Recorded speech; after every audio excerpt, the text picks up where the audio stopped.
G'day YouTube, my name's Lance and welcome to Bundy Bear's Shed. Well, the weather report, it is muggy. It's 10 o'clock in the morning. I'm on my second shirt. I just went and put another shirt on. The other one, you could wring it out from the sweat. But I've been outside mucking around doing a little bit. But top temperatures, you're looking at around 32 to 34 degrees C and 24 overnight. So yeah, we just go to bed with the windows wide open lately.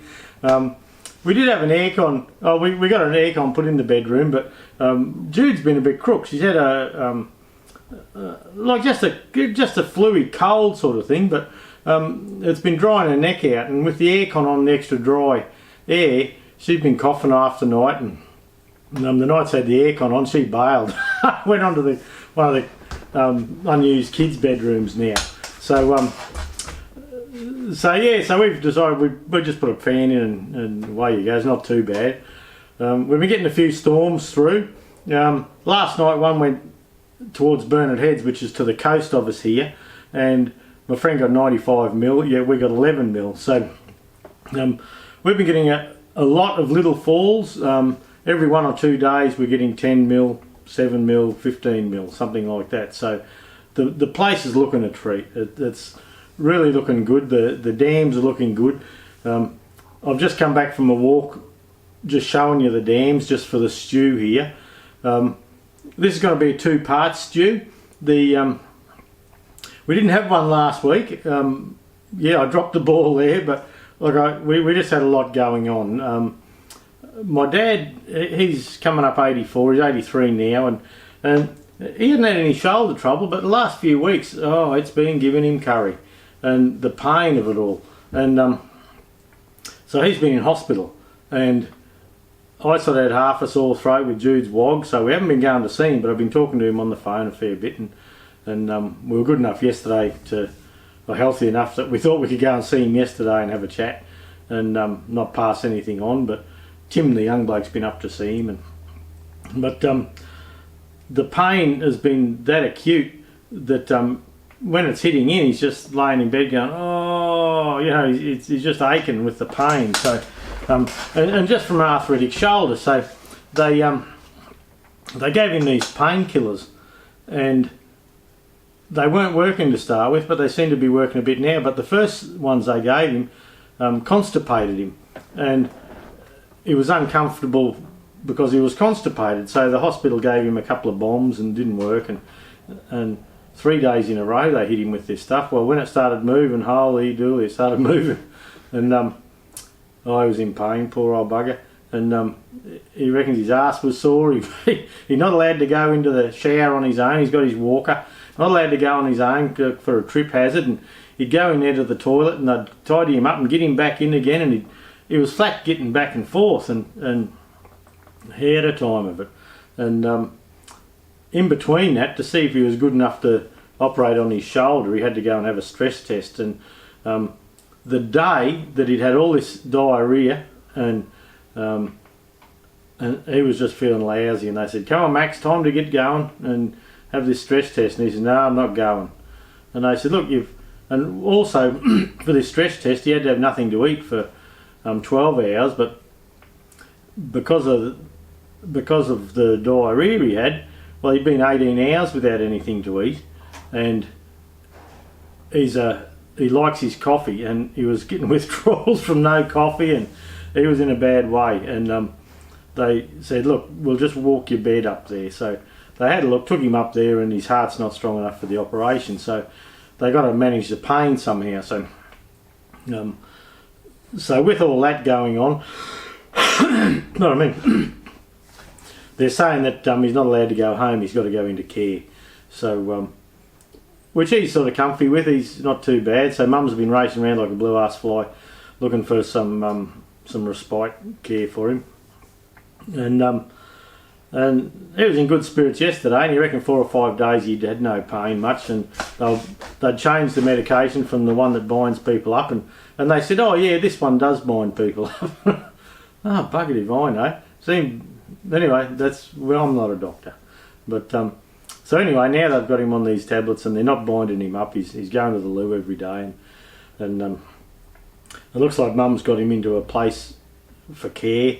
They live in a retirement village anyway, and they don't have to do the lawns or anything like that, but Mum's 83, pardon me, and she's finding him hard. He's up all night buggering around. He's always been a night owl, and he's up all night buggering around, and she's not getting rest because, yeah, so anyway, he's been in hospital for 3 weeks. Pardon me, my throat's still a bit funny, and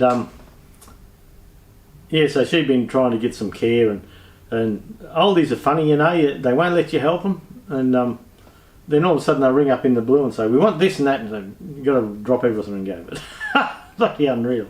And but anyway, they've been going to Centrelink, and the government helps pay for some of your care, and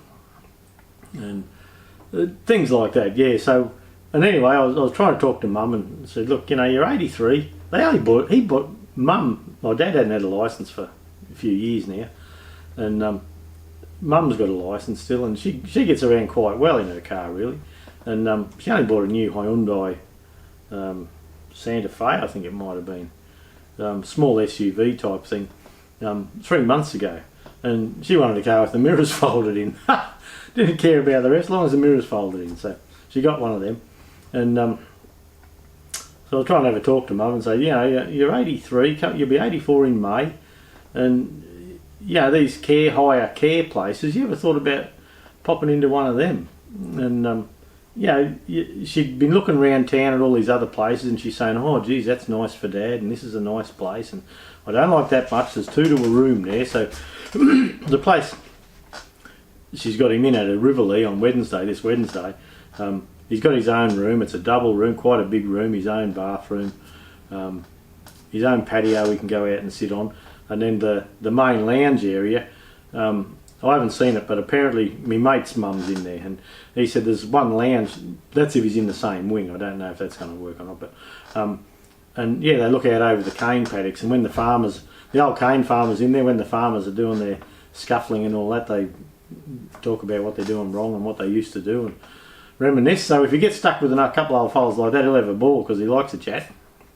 And so yeah, it looks like the old fella's got to go into care, and I'm saying to Mum, well, you know, you reckon, you know, a room there with him, you think you'd like that? Or no fear, just snappy. And I'm all right. And where they are, they're right near the Stockland in the Sugarland Retirement Gardens there, and they've got a gate in the fence. They walk through the fence into the main shopping centre, and they got the doctor, the chemist, they got everything they need, and they're very independent. Jude and I can never help them, so she doesn't need any of that, and I can mind my own business. So that's fine. I mean, we're lucky at that age that they are so fiercely independent. But the old boy, he's probably not going to be able to come home to live, but. Nothing to stop him having visits and things like that, but Mum's saying, well, you know, if I get him in here for a visit, you know what he's like, he'll be out the back mucking round and setting his shoulder off again. And I thought, oh, well, he probably will too. But anyway, that's life, isn't it? Some people are lucky enough to grow old, and some wish they never did, I suppose. But the old boy was in good spirits yesterday, so Wednesday, Mum's got me keyed up to. She wanted to know if today, Monday, I could go and help put a set of drawers and a telly in his room, and you know, get him set up. But the place hasn't got the proper paperwork through from the hospital yet, so we're not allowed to do that until Wednesday. So he goes in Wednesday, and it'll be good to know where he is and have a chat and have a catch up and all that. So yeah, it won't be a bad thing. Pardon me. I pulled another Chamberlain box apart over the weekend, and my mate Paul that I'm doing the helping with the gearbox, he had time. We got together and had a good day buggering around with it, and I've got the shafts here ready to put new bearings on and all that. But we spent the whole day on it. But this next weekend we're going to Woodgate for the weekend. The nephews are coming down, and their kids are coming up from the Gold Coast, so we're having a big family get together. And behind the Woodgate Hotel is a caravan park where we've all been before. And it's nice and handy, and if you don't feel like cooking, you just wander up to the pub, and you got a bottle shop, you never run out of grog. And yeah, so I'm flat out getting ready for that at the moment. And I've just finished doing a walk around of me work and play. I've got a Jayco work and play toy hauler that's our main caravan, well, it's our only caravan. And my kids are coming down. Oh, well, one is Tim and Ali, his fiance. They're coming down and bringing the grandkids, and they're going to have the caravan with the aircon and all that. Then Jude and I we'll sleep in the back of a ute with no aircon, and might have a fan or something like that, but we'll see. We'll be near the beach. It won't be too bad. Maybe humid, but hopefully I'll probably have enough sherbets that I'll probably nod off quite easily, I'd say. That's the plan. I've been off the grog for a couple of weeks, and I've been back on my diet. Over Christmas, I'd put on 8 kilos from when I was at the place where I was comfortable being. With my holiday September last year, I put on a few kilos, and Christmas I put on a few, and it added up to be 8 kilos. And so I'm back on track now. I haven't had a beer for a week and a half, 10 days, something like that, and I'm back on just whole foods, nothing, no sugar, no carbs, none of that sort of stuff. So I lost 4 last week. Well, actually, when I say 8, I jumped on the scales one day and I'd done 10. I was up 10, and I thought, boy, you don't want to go back to where you were. It was such hard work getting back. So yeah, by the time Friday when I head off and we head down with the nephews and play up for the weekend, I'll have been on track for 2 weeks, and look, I am feeling better. I've got the energy back. Jude reckons she can see it's dropped off a little bit, and yeah, so that's good. I haven't hopped on the scale since last week, and so I dropped 4 from when I went back to work, and I jumped on, and I was heavy as I'd been in 18 months, I suppose. So yeah, I dropped 4 quickly, and you often do drop 4. You just lose a bit of weight, bit of water, piss and wind, I think. Plenty of both. And so anyway, when I got to the point where I thought I probably was without the water, where I should start on it, well, tomorrow I'll know how I've gone. Last week I was having whole foods, but when I come home from work, I often have a cuppa and some peanuts and macadamia nuts and things like that. And this week there's none of that. It's just for this week we're just on our meat and veg and eggs and things like that. Nothing that we shouldn't have. This next weekend I'll probably pack on a couple, I'd say, and then the week after on the Monday I've got to knuckle in again and drop it down. One of the nieces is getting married the first weekend in October. Then Tim and Ellie, my son and his fiancée, they're getting married 31st of October, or last weekend in October this year. So yeah, I thought I'd try and slim down for the photos, just to, I don't know, it just makes you feel better. And so I'm back on track with that, which is good. I had let myself run amok for 6 months, and it was just slowly. I've kept a graph of it all. I've kept a graph of when I started at 144.2 kilograms, and I've kept a graph of when it started. Then you can see a little where you fall off the wagon, there come down, and then over the last 12 months, I suppose, to where I'd lost, there was a window of about 4 kilos, and if I went up and down in there, I didn't care.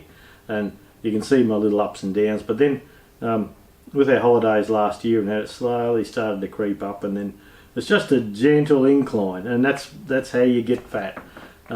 Just that little thing. So anyway, back on track. I'll let you know if I'm all excited about something. I'll let you know. A couple of things. It's been hot as buggery and muggy, and I've been looking for jobs in the shed here. I'm just starting to sweat now. I've turned the aircon off for the video here, and it is nice in here when that's happening. But you remember a while back I spoke about putting a VFD on the Alfred Herbert big 3-phase drill. So we're working away with that. I've taken all of the pardon me. I've taken all the old wiring off, and we're getting the big power box on the side. We've got rid of everything there, The cable's going to the power point, it's gone, and but the wiring up to the top that we need to keep's there. This is a 3-phase VFD, and I've done quite a bit of research on it, and with the 3-phase, this does 1 or 1.5 horsepower motor. The horsepower on the Alfred Herbert's 0.9 of a horsepower, and 450, it's a Morse, number 2 Morse taper, and 450 is as slow as it will go, and it goes like 2900 RPM, and I'm not sure what you would do with that. But anyway, this little fella here, it's I found the Australian, well, the instructions that came with it were Chinese, no English pages at all.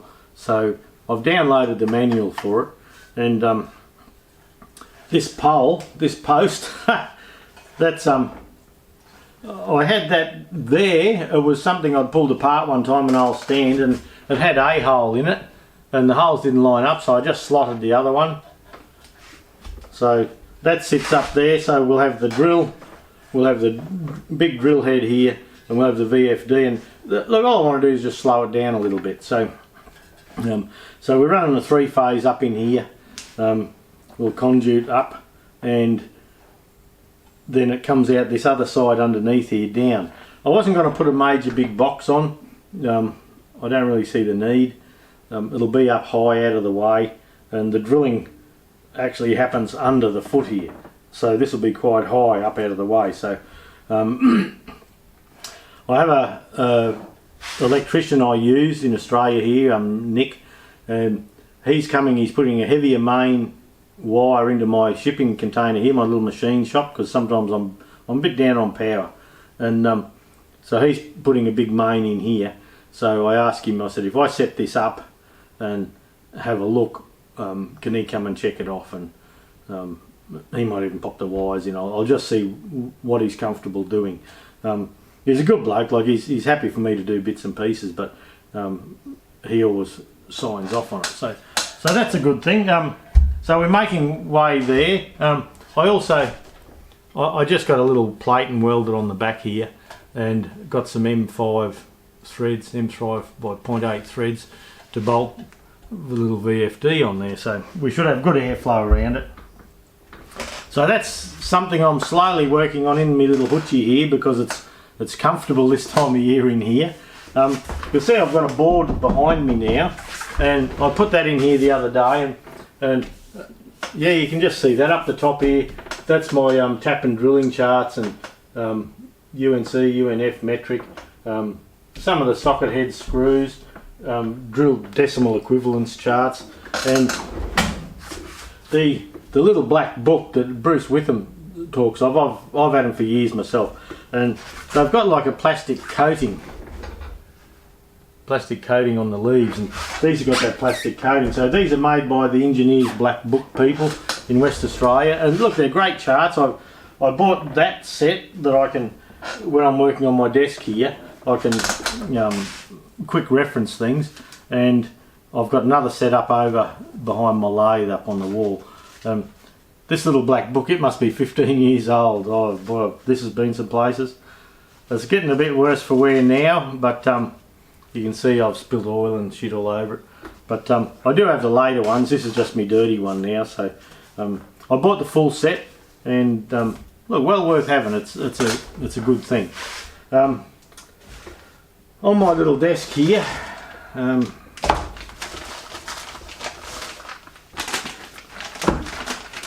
I was shopping over China. I haven't got the coronavirus yet, and my lathe, my Hare and Forbes AL335 lathe, it's, I reckon, sitting in the shipping container here, it's got out of true a little bit, and I haven't trued it up or anything. It's got nothing. You just sit it on the floor, and it hasn't got any adjustable legs on it. So I thought what I'd do was get some legs and support it properly, and I was going to take the time and level it up as best I know how. I've watched a few videos on it and things like that, and get it true, then get it all running true, and do test cuts and play around. And look, it's not out much, but I just thought it was something I'd like to do. And the other thing is, when I sit on my stool over there, doing my lathe work, the tray just hits the top of my legs there. So if I lift it up probably so much, my legs would go under the tray where I sit on my stool. So I ordered these off eBay, and they're a nice foot.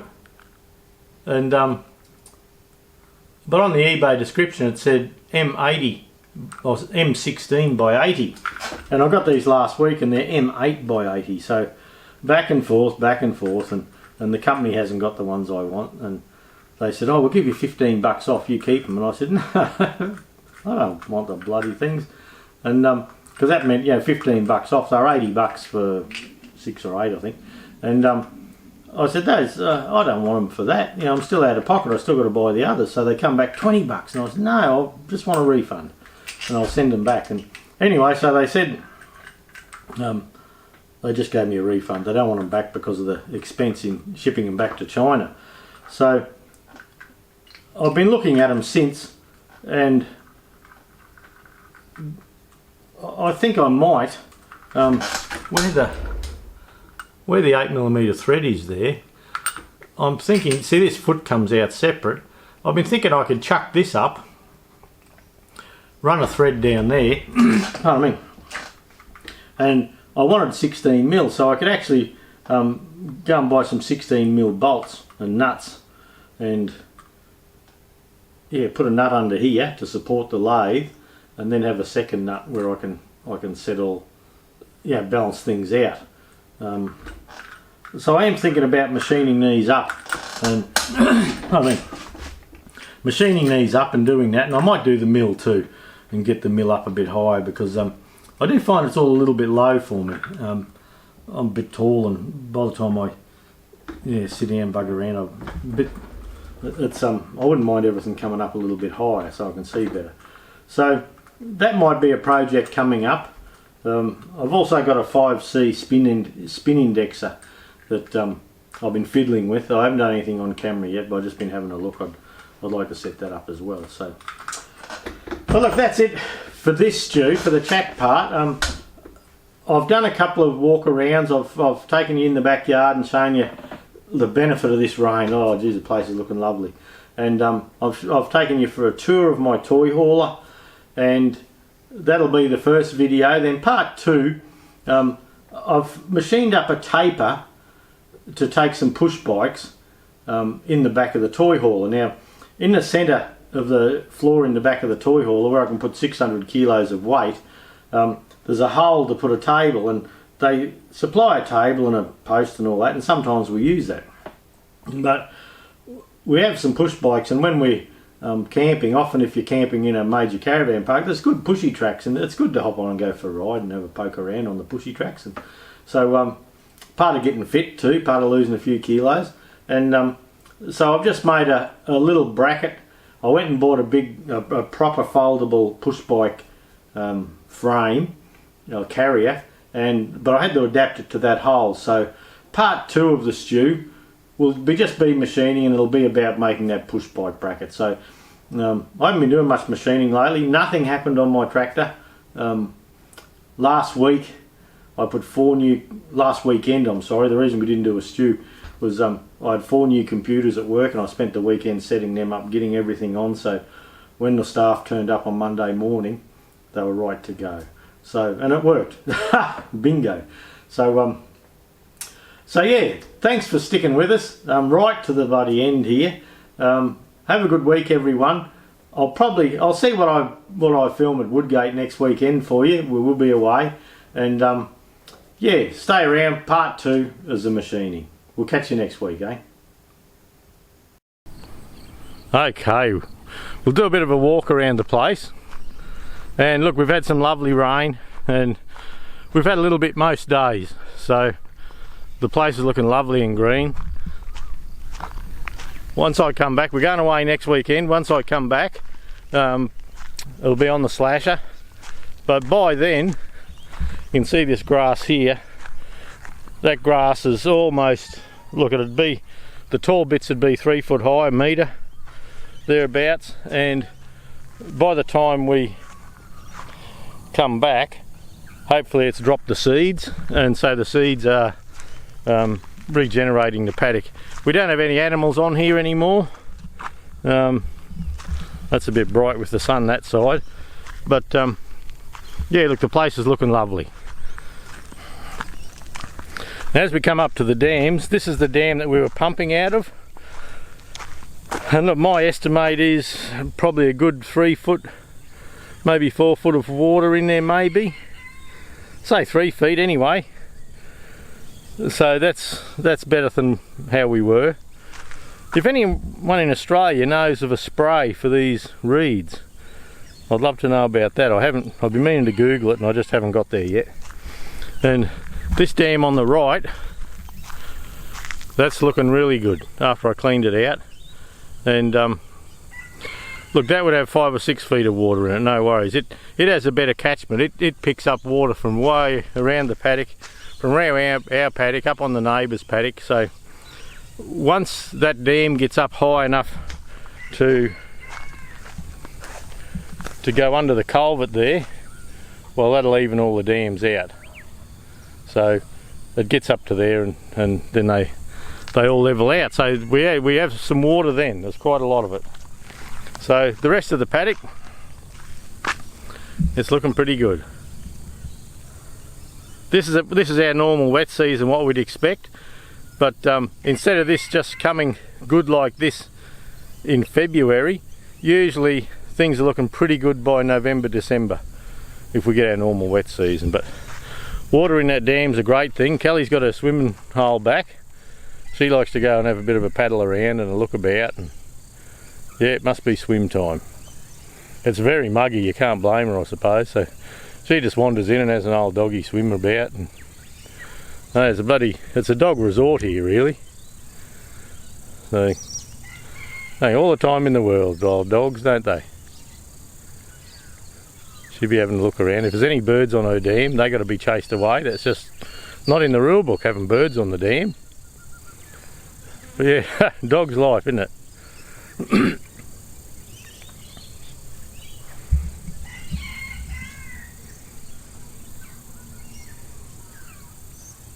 Half her luck. And yeah, coming up towards the house here again, I'll show you the backyard and our really nice veggie garden we had last year. Well, we lost all that in the drought, but I've been putting a bit of care into the back lawn, and we'll go and have a look. Okay, this is our backyard. So that's looking good. There's the kids' sand pit.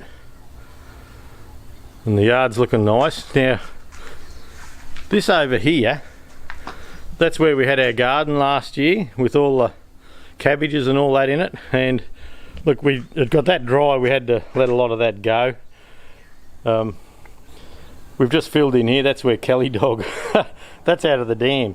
That's where Kelly Dog likes to dig and sit in that corner. Must be a cool spot. But we've just put a little bit of lucerne hay, or Judy has, a little bit of lucerne hay as mulch. The chooks got in here the other night and scratched the shit out of it. But anyway, that's all right. And there's a little thing with meaty bites. We feed the magpies. They come in every morning for their brekkie. This little finger lime died. Not sure why, where the other one's still going well. But yeah, look, that's looking nice. A good feel in the place now. That's Bundy Bear's shed. That's my little machine shop in that shipping container there. You saw that behind the caravan. But yeah, the lawn around behind the house near the patio and all, it's looking nice, which is a nice change, because before this was just dirt and dust and just little bits of grass and things like that. So we're quite pleased with that. The banana trees down over here, they're starting to grow again, and I'll zoom back out for a moment.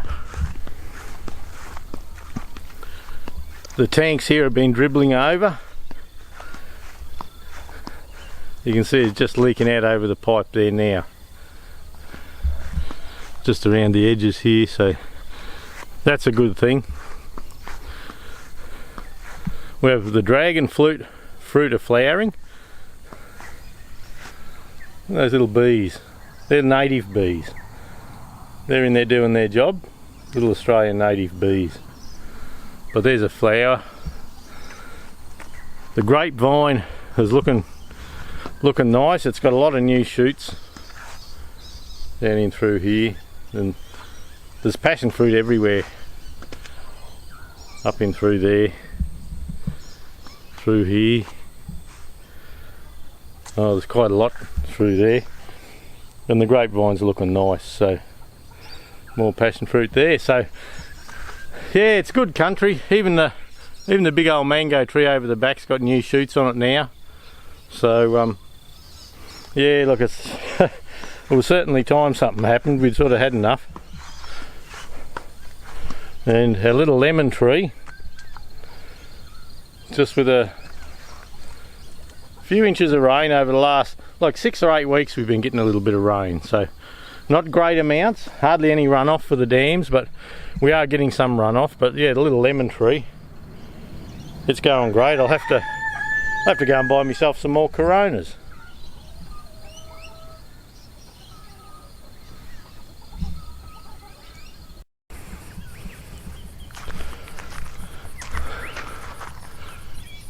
There's the front yard. I can't keep out of the shadow, the sun's too low, but yeah, the front yard's mowed up nice. That was dirt and wheel tracks.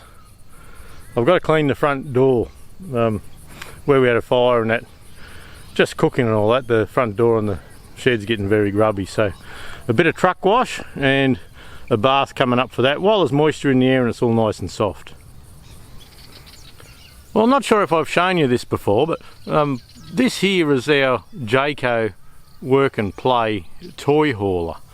Now it's 17'6" long, that's the living area, and we take it, well, we used to take it to shows with vintage engines in the back and things like that. But part of our stew today is we're going to make a stand in the back of it to put some push bikes. Jude and I have push bikes that we like to take camping, and often when you're camping there's a nice track around, or you know, a lot of walking tracks if you're in a coastal area or a caravan park. So and as I was working on it, because it's part of our stew this week, I thought, well, perhaps you haven't seen this, I'll take you for a little bit of a tour. Now this is the back end, this is the business end of the Jayco work and play, and I'll just go and pop the doors open and show you how it all works.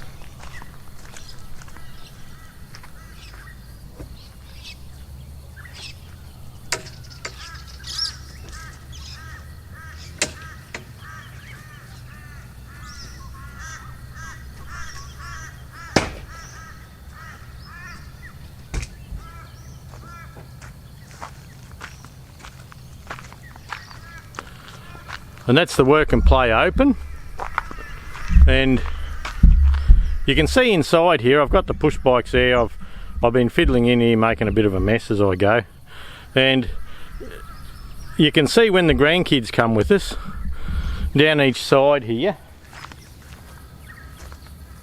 we have a bed here that folds down, and we have another bed down the other side that folds down. So, but in the meantime, when we want to travel in this cargo area at the back, it's 8 foot long, the cargo area, and oh look, probably 7'6" wide maybe, and we're allowed to put, legally we're allowed to put 600 kilos of weight in the back here. So you can run a motorbike, a quad bike, or whatever you like up in the back here. But part of the stew today is that, I'll see if I can zoom in a little bit. There's that frame there and the hole in the floor. That's where we're going to put a push bike rack, just so we can tie the treadlies down and yeah, have a safe place to put them so they're not banging around. And you can see the floor has a heap of tie downs in it, but yeah, I decided the push bike rack that can go on the back of the cars, we'll put that in here. I'll try and keep everything straight. And yeah, well, we'll build that and have a nice place so we can just pop the bikes on and forget about them. They're nice and safe. Now you can see that round hole in the floor. Now when the beds are down, you can use them as a couch. These cushions here are for the back of the couch. I've just got them up out of the way. And this hole sits down there, and we have a table that goes on the top of that. And yeah, for eating your meals if you have a bit of bad weather or something like that. So what I've done is I've copied the taper, and I jumped on the lathe and I copied the taper of this hole, and that fits snugly down there. And now I have to adapt that. If I zoom right out, this is a normal push bike holder from the back of a car, so I have to adapt that to my pole. So we'll have a bit of lathe work this stew, and I didn't do the taper. I did that yesterday afternoon in a storm, and oh, that's heavy, that push bike rack. So this little pipe here, we're going to make a slug. We'll clean it up, but we'll make a slug and a nice flat piece of steel, and we'll have something that we can bolt the tow ball rack to. Oh, sorry, not the tow ball rack, the tow ball bike carrier to. Right, we're in the back now. There's the tripod where I was filming before. Look how green it is. We'll go for a walk in the paddock shortly. But as you come up in here, you have a TV, you have cupboards all the way along in the back where the beds are.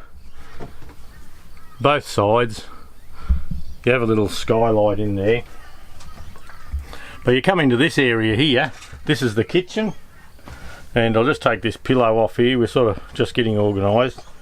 In here we have a nice 3-burner gas stove.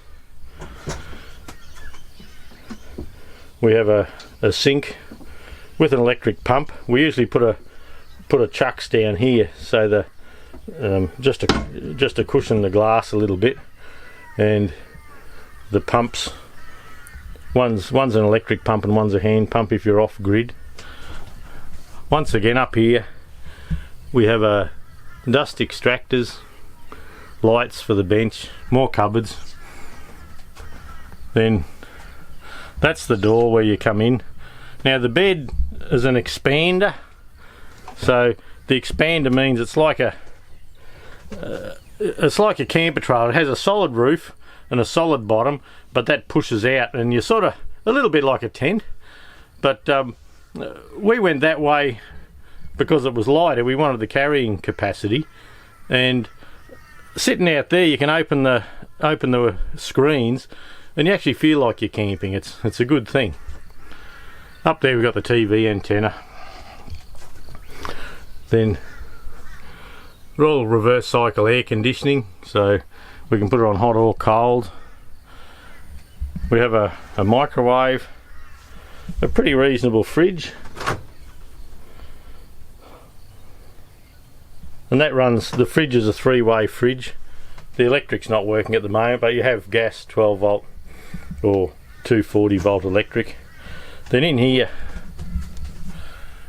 we have our toilet and shower and little wash basin to wash your hands. And so yeah, you can have, there's a drain in the floor there, so that's your shower as well. So look, that's a good thing. Judy reckons she enjoys that because you go to shows in those public toilets, she says she doesn't know how people get them in such a mess, and yeah, I agree there. But yeah, that's our toy hauler. So with a full load it comes in at about 2.6 metric ton, and yeah, just making this little bike rack, it'll just stop the bikes getting all wrecked. And I have tied engines in here in my little baler, and we've had this for 8 years now, and look, it's been a good thing. I had to put tyres on it the other day. Their date was, they were out of date, and also I noticed they were starting to perish a little bit, so I put the 14-inch wheels on this. You can get an option for 14-inch wheels or the 16s, and normally I would have had the 16s, but I thought with the 16s and trying to push an engine up the back there, keeping it as low as possible for wind resistance and the steepness of the ramp there was something we thought was okay, was important. And out the front here, I might be able to just show you quickly. If we undo that catch there, undo this catch here, then we pull this front out, and then that sits up as the bed. And in Queensland that's good. Probably in the snow it wouldn't be so good, I don't think. But it has its own hot water system. We have two 9-kilo bottles of gas out the front there, and we carry 160 two 80-litre water tanks with us, as well as a 20-litre cassette in the toilet and all that sort of thing. So yeah, we've had it 8 years now. It's been good to us, and we just need to do a little bit of maintenance and yeah, just make this other little jig. The awning comes out the side, so there you go. That's a little tour of the hoochie. Well, actually we call it the humpy most of the time.